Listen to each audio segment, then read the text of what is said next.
So when we also got into, this is about 443 studies, so those researchers would call that a meta-analysis of sorts. We also saw that they fit together pretty nicely in 6 buckets. Now, researchers, highfalutin types, would call those domains. We call them power sources. So that power source 1, we call cognitive connections for learning and teaching. So what are those things that grab kids cognitively? And by the way, if you're of my vintage, didn't the behaviorists teach us it's sort of like, remember the whole notion of conditioning? Classical conditioning, operative conditioning, all of those things? Well, neuroscientists have now come into our profession, and they've taught us that it's not so much conditioning. It actually is quite biochemical. And as we interact with kids, there are, endorphin is a chemical that we want kids' brains to get plenty of, right? Endorphins. Cortisol is a chemical we want to secrete as little as often in kids' brains.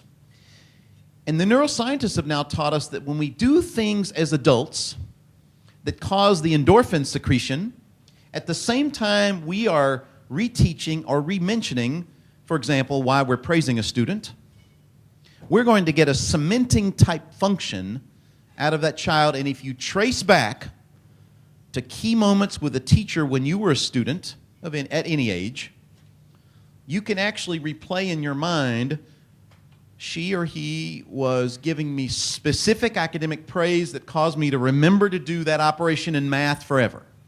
Doesn't mean you can't learn in other ways. This does mean that you're going to get more efficiency out of that. We'll get into that when we talk about Power Source 1 today.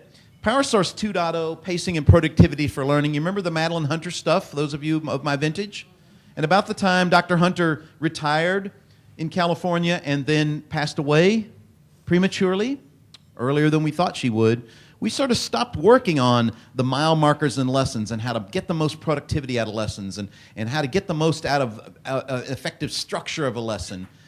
So that's mostly this Power Source 2.0, getting at the whole pacing and productivity of a lesson or a class period or a school day. But our third bucket is this whole transitions, processes, and endings for learning. So building on Power Source 2.0 and adding levels of questioning. What do we immediately think of when we think of going to higher order questions? We think of Dr. Bloom, right? And we actually take the work of Dr. Bloom and move it to much more specificity so that we are actually doing planning to get out of kids what we want to get out of them through our questioning. 5.0 we're going to spend a lot of time on today. Differentiated teaching notion and how we use our data, our groups, our grouping, our furniture, and what kinds of things do we do in teaching to get the most out of classrooms when we're going into some sort of differentiated mode of instruction, moving the kids out, putting them in groups, all of those kinds of things.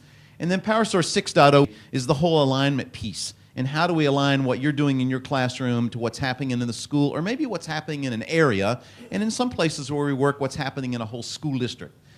So that's sort of the way that we believe the literature, well, we know the literature spoke to us in terms of what we could pull from this to categorize this in the most effective ways to help teachers.